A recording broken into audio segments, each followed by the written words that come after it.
Hello friends, welcome back the another video of standard ninth grammar section. Today we are going to learn about functions. આજે આપણે functions વિશે અભ્યાસ કરીશું. ફંક્શનનો સામાન્ય અર્થ થાય છે કાર્ય. અહીંયા જોઈએ તો કુલ 17 ફંક્શન આપેલા છે.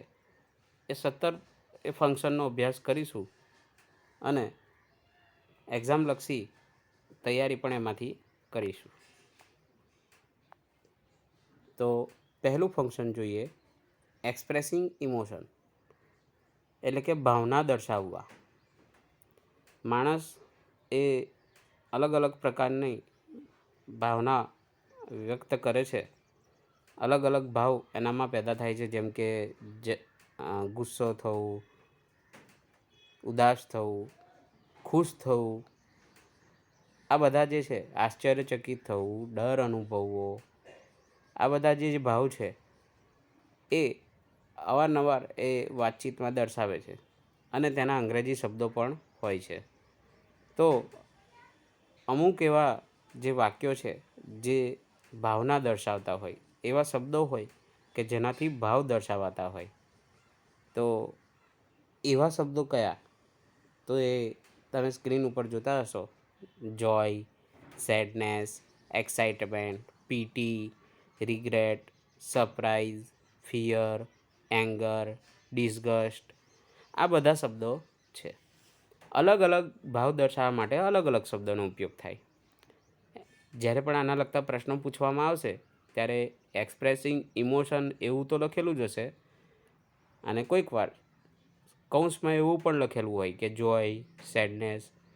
એના આધારે તમારે પહેલાં તો વાક્ય જોવાનું છે અને વાક્યના આધારે એ તમારે નક્કી કરવાનું છે કે એક્સપ્રેસિંગ ઇમોશન એની અંદર જોય છે કે સેડનેસ છે કે એક્સાઇટમેન્ટ છે, શું છે. તો મોટાભાગે એના એક્ઝામ્પલ આપણે જોઈએ કે આવા વાક્યો અથવા આવા શબ્દો જે છે એ તમને વાક્યની અંદર જોવા મળે, જે તમે અહીં જોતા હશો. બરાબર, અહીં તમને જોવામાં આવતા હશે. જેમ કે wow, how beautiful, how sad, congratulations, bravo, alas, what a pity, well done, what a shame, best of luck, good idea. આ બધા જુઓ એક જ પ્રકારનો ભાવ દર્શાવતા નથી, અલગ અલગ ભાવ દર્શાવે છે. આની પ્રેક્ટિસ આપણે જેમ જેમ કરીશું એમ આપણને ખબર પડશે કે આ શું ભાવ દર્શાવે છે.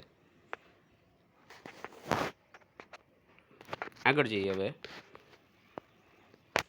સેકન્ડ જે છે એ છે ડિસ્ક્રાઇબિંગ પાસ્ટ ઇવેન્ટ. પાસ્ટ એટલે ભૂતકાળ, ઇવેન્ટ એટલે કોઈ ઘટના. તો ભૂતકાળની કોઈ ઘટના દર્શાવવા માટે એ મોટાભાગે આપણે બે કાર્ડનો વધારે ઉપયોગ કરીએ, સાદો વર્તમાન કાળ અને સાદો ભૂતકાળ અને ચાલુ ભૂતકાળ. અને એની વાક્યરચના તો તમને ખબર જ હશે. સાદા ભૂતકાળમાં ક્રિયાપદનું ભૂતકાળનું રૂપ વાપરીએ છીએ, જ્યારે ચાલુ ભૂતકાળની અંદર વોઝ કે વર બેમાંથી કોઈ એક અને ક્રિયાપદનું આઈએનજી વાળું રૂપ વાપરીએ છીએ.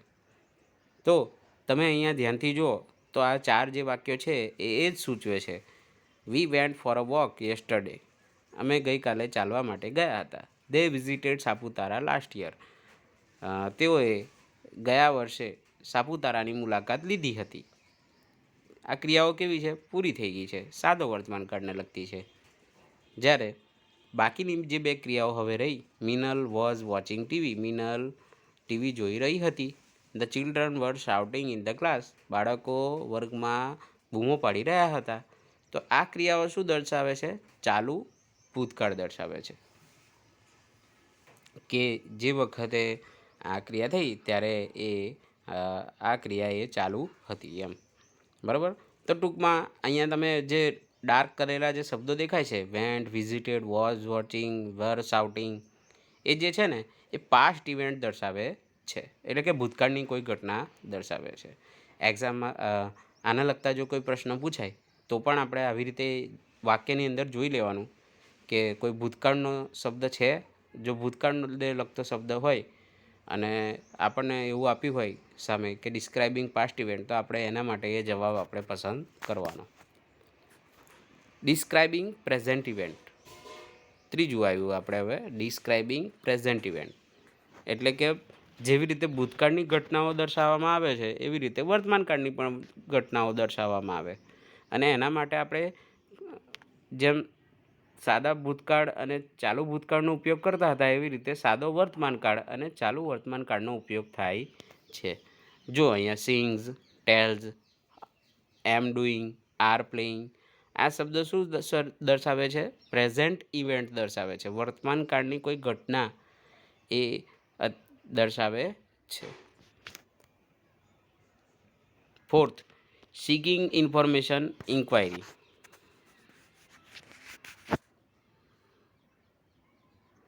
એટલે કે માહિતી મેળવવા માટે.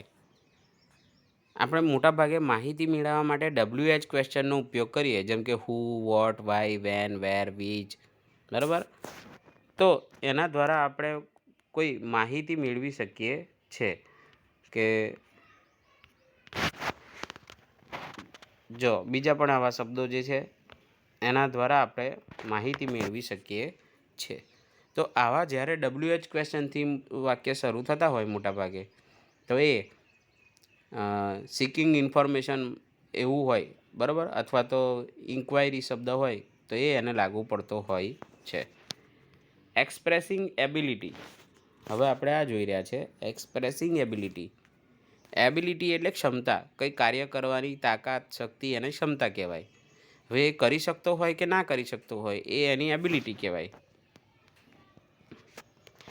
જો અહીંયા શબ્દ તમે ધોરણ 6માં શીખી ગયા કે શક્તિ, સામર્થ્ય દર્શાવવા માટે કેન અને કેન નોટનો ઉપયોગ થાય છે.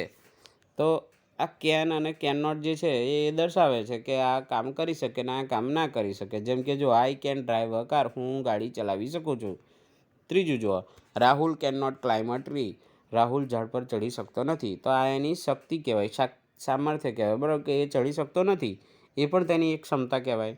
તો મોટાભાગે જે જગ્યાએ કેન અને કેન નોટનો ઉપયોગ થયો હોય એ શું દર્શાવે? એબિલિટી, ક્ષમતા દર્શાવે છે. આગળ જોઈએ એક્સપ્રેસિંગ નેસેસિટી.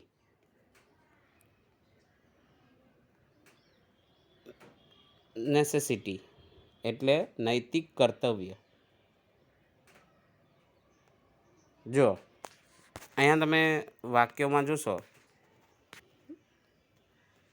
તો ફરજિયાતપણા જેવું લાગતું હશે, જેમ કે has to, must, ought to, have to, આ બધું ફરજિયાતપણે થતું હોય એવું લાગે. જેમ કે જો Rita has to complete her work, રીટાએ તેનું કાર્ય પૂર્ણ કરી દેવું જોઈએ. You must obey your parents, તમારે માતા પિતાનું માનવું જોઈએ. She ought to drive slowly, તેણે ધીમું ચલાવવું જોઈએ. We have to work very hard, આપણે સખત મહેનત કરવી જોઈએ. તો આ બધા છે એ ભારપૂર્વક કહેવામાં આવેલા છે, બરાબર. આપણી નૈતિક ફરજ છે, નૈતિક કર્તવ્ય છે એટલા માટે, બરાબર. તો જે વાક્યની અંદર તમે આવું જુઓ, has to, must to, ought to અથવા હેવ ટુ, તો એ ફરજિયાતપણે કહેવામાં આવેલું હોય. તો તેથી આપણે તેના માટે એક્સપ્રેસિંગ નેસેસિટી એ પસંદ કરવાનું છે. ત્યારબાદ આગળ જોઈએ એક્સપ્રેસિંગ પોસિબિલિટી. મને ખબર છે કે કદાચ તમને આ જે વચ્ચેના જે શબ્દો છે એ દેખાતા ન હોય, પણ મારી જોડે પ્રિન્ટ આવી જ છે, એ બદલ હું તમારી માફી માગું છું. પણ હું એના સ્પેલિંગ લખું છું, તમે ધ્યાન આપજો. પોસિબિલિટી એટલે કે શક્યતા, બરાબર. પોસિબલ એટલે શક્ય અને પોસિબિલિટી એટલે શક્યતા. તો જો શું કહે છે, પોસિબિલિટી દર્શાવવા માટે છે ને હું મુખ્યત્વે કહું છું કે એવું નહીં કે આ બેનો જ ઉપયોગ થાય, પણ વધારેમાં વધારે બે જ શબ્દોનો વધારે ઉપયોગ થાય. એ છે મે અને માઇટ.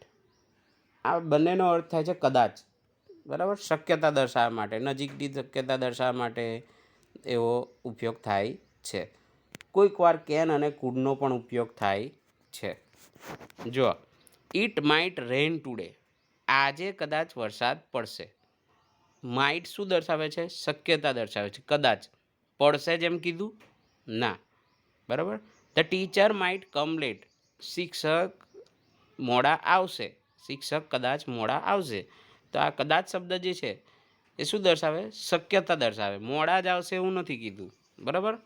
તો એવી રીતે પોસિબિલિટી શક્યતા દર્શાવવા માટે મે માઇટ અથવા કેન કુડનો ઉપયોગ થઈ શકેલો હોય છે. તમારે જોવાનું છે, સમજવાનું છે અને પછી એના માટે જવાબ લખવાનો છે. એક્સપ્રેસિંગ રિક્વેસ્ટ, પરમિશન, આ બંને અલગ અલગ છે. તમે કોઈને રિક્વેસ્ટ કરતા હોય, કોઈની પાસેથી પરમિશન લેતા હોય તો મોટાભાગે આવા શબ્દોનો ઉપયોગ કરો. જેમ કે મે આઈ કમ ઇન. આ તમે મારી શું કરી? રિક્વેસ્ટ કરી? ના, મને પરમિશન માગી મારી. તમે જો ક્લાસમાં આવવા માગતા હો તો will you help me please. આ શું કરી? આપણે રિક્વેસ્ટ કરી. તમે મારી મદદ કરશો? Can I borrow your computer. હું તમારું કોમ્પ્યુટર ઉછીનું લઈ શકું? બરાબર. તો આ આપણે શું કરી? એની રિક્વેસ્ટ કરી. તો મે, વિલ, કુડ, કેન આ બધા જે છે એ રિક્વેસ્ટ અથવા પરમિશન માટે વપરાય છે. તો એક્સપ્રેસિંગ રિક્વેસ્ટ અથવા પરમિશન એવો જવાબ લખવાનો. ત્યારબાદ અહીંયા જોજો, ખાસ જોજો વિદ્યાર્થી મિત્રો, કે આ જે છે ને એ અલગ અલગ છે. Describing a person, describing a place, describing a thing, આ બધું અલગ અલગ છે.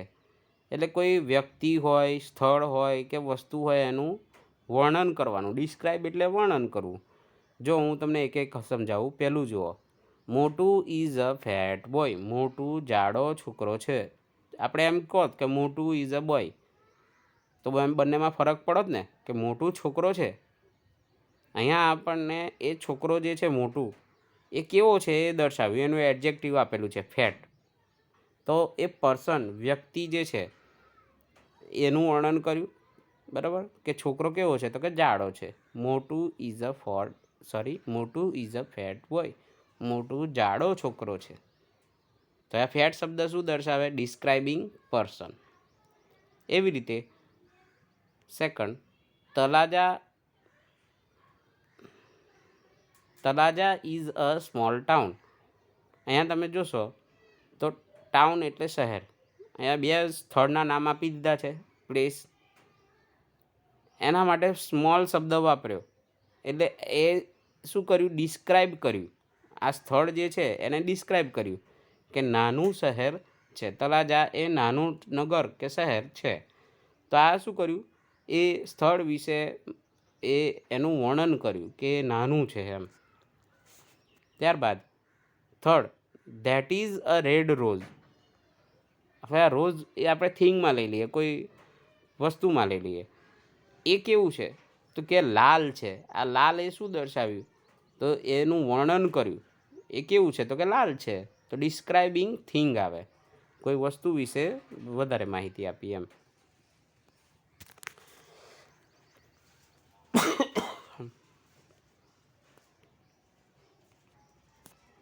ચાલો વિદ્યાર્થી મિત્રો, હવે આગળ જોઈએ. Expressing manner. મેનર એટલે શું? રીત, ક્રિયા કરવાની કોઈ રીત. જો હી આન્સર્ડ કરેક્ટલી. કરેક્ટલી એટલે સાચી રીતે. બરાબર. તો રીત કેવી છે? સાચી છે. ત્યારબાદ સ્લોલી એટલે કે ધીમેથી. કેરફુલી એટલે કાળજીપૂર્વક. બરાબર. બ્રાઇટલી એટલે તેજસ્વીતાથી એમ. બરાબર. તો આ બધા શબ્દ શું સૂચવે છે? ક્રિયાની રીત સૂચવે છે.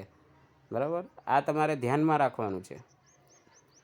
ત્યારબાદ ફ્રીક્વન્સી ઓફ એક્શન એટલે કે કોઈ ક્રિયા થાય છે તો તે કેટલી વાર થાય છે? પુનરાવર્તન કેટલી વાર થાય છે? ક્યારેક થાય છે, ક્યારેય નથી થતું, અવારનવાર થાય છે. તો એના માટેના શબ્દો છે નેવર, ઓફન, ઓલવેઝ. બરાબર. ત્યારબાદ સમટાઈમ્સ, રેરલી. તો આ બધું શું દર્શાવે? તો એ ક્રિયા કેટલી વાર થાય છે ને એ દર્શાવે છે. તો એવા શબ્દો આપણે યાદ રાખવાના.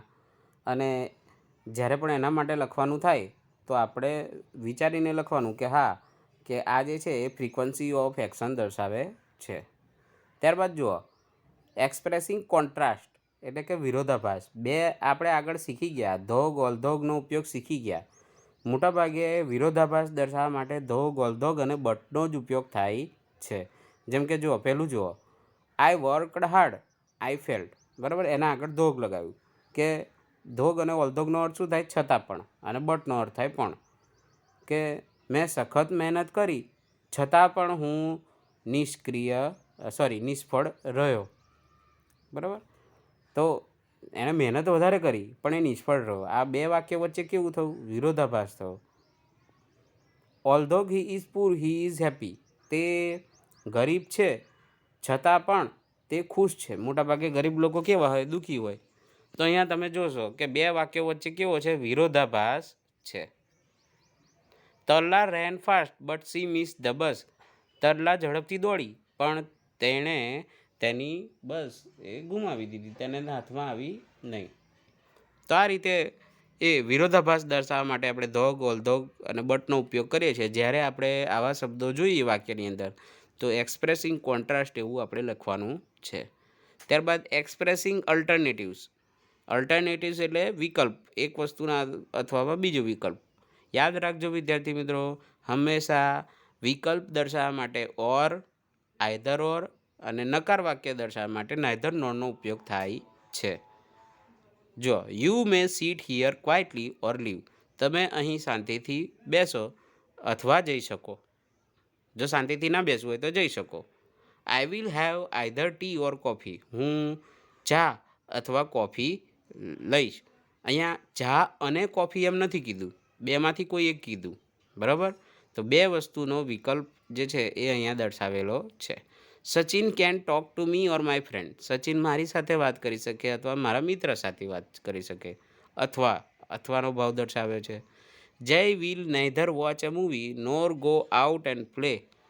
જય એ ટીવી પણ જોશે નહીં અને રમવા પણ જાય નહીં. તો આ બે આપણે શું કર્યું? વિકલ્પ દર્શાવ્યા. ત્યારબાદ મહત્ત્વનું આગળ આવે છે કમ્પેરિઝન, એટલે કે તુલના. તુલના એ 3 પ્રકારે થાય છે, તમને ખબર છે. પોઝિટિવ, કમ્પેરેટિવ અને સુપરલેટિવ. એના તુલના દર્શાવતા શબ્દો પણ તમને ખબર હશે કે સો એઝ, ત્યારબાદ મોર ધેન, મોસ્ટ ધેન, અથવા તો જે તે એડજેક્ટિવ હોય એને ER લગાડેલું હોય અથવા તો EST લગાડેલું હોય. તો એ પ્રમાણે ઓળખીને આપણે એ કમ્પેરિઝન છે એવું આપણે લખવાનું છે. અને એ આપણને ખબર પડી જ જાય. જેમ કે વાક્યની અંદર એઝ ટોલ એઝ વાપરેલું છે, મોર બ્યુટિફુલ ધેન વાપર્યું છે, ધ ફાસ્ટેસ્ટ વાપર્યું છે, શોર્ટર ધેન. તો આના પરથી આપણને ખબર પડી જાય કે આ તુલના દર્શાવતા વાક્યો છે. આગળ જઈએ, રિપોર્ટિંગ. આપણે રિપોર્ટેડ સ્પીચ શીખી ગયા, બરાબર. એની અંદર આપણે મોટાભાગે ધેટનો ઉપયોગ કરતા હતા અને એ આપણે અહીંયા જો તમે જોશો તો અહીંયા છે જ, બરાબર. જ્યારે આપણે પરોક્ષ કથન બનાવીએ ત્યારે એનો ધેટનો ઉપયોગ કરીએ છીએ. બસ આપણે વાક્યની અંદર આવું જ ખોરી દેવાનું છે.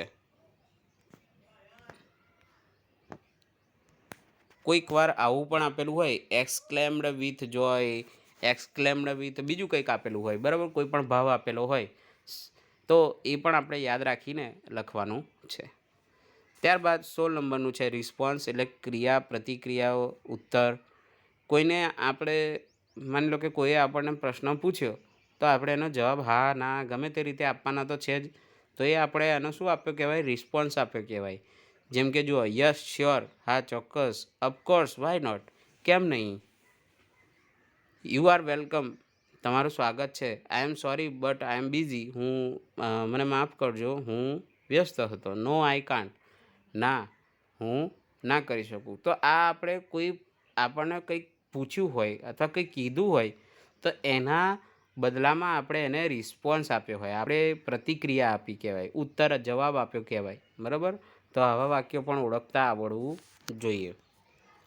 ત્યારબાદ 17 નંબરનું એક્સચેન્જિંગ પ્લિઝન્ટરીઝ, એટલે સામાન્ય વાતચીત જે છે એની વાત છે. કે જો, nice to meet you, how are you, it was pleasure to meet you, bye, see you soon, I am fine, thank you. તો આ બધી આપણે સામાન્ય વાતચીત છે, બરાબર. કોઈકને આપણે મળીએ અને એને મળવાનું આપણને સારું લાગ્યું તો આપણે કહીએ ને કે નાઇસ ટુ મીટ યુ, તમને મળીને આનંદ થયો, બરાબર. આપણને કંઈ મેડલ નથી આપી દેવાના, પણ એ સામાન્ય વાતચીત છે, બરાબર. ત્યારબાદ કોઈને આપણે આવજો કહીએ ત્યારબાદ કોઈ આપણને પૂછે કે તમે કેમ છો, તો આપણે કહીએ કે આઈ એમ ફાઇન, થેન્ક યુ. તો આ બધી કેવી કહેવાય? સામાન્ય વાતચીત કહેવાય છે. તો આમ કુલ 17 એ ફંક્શન એ આપણે જોઈ ગયા. આવતી વખતે એક્સરસાઇઝ એની જોઈશું, જેની અંદર એના જવાબો તમારે લખવાના થાય. તો કેવી રીતે લખવાય એની સમજ હું આપીશ. ત્યાં સુધી ગુડ બાય, ટેક કેર.